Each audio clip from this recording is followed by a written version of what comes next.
হকারদের এই কথার সঙ্গে আমরা সহমত পোষণ করছি। ভারতীয় জনতা পার্টি তাদের অবস্থান পরিষ্কার করেছে যে পুনর্বাসন ছাড়া কোনোভাবে হকার উচ্ছেদ নয়।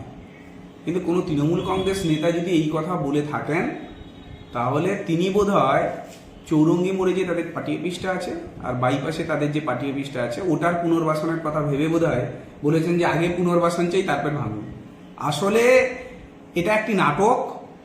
এর সঙ্গে সদিচ্ছার চেয়ে অন্য একটি ধান্দা বেশি করে কাজ করছে।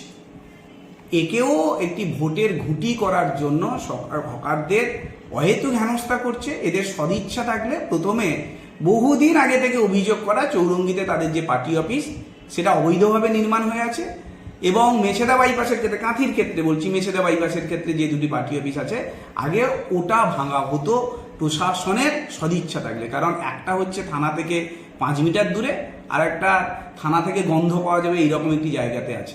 তো প্রশাসন, পুলিশ যা যা করছে এটা তৃণমূল কংগ্রেসের পলিটিক্যাল এজেন্ডাকে ফুলফিল করার জন্য করছে।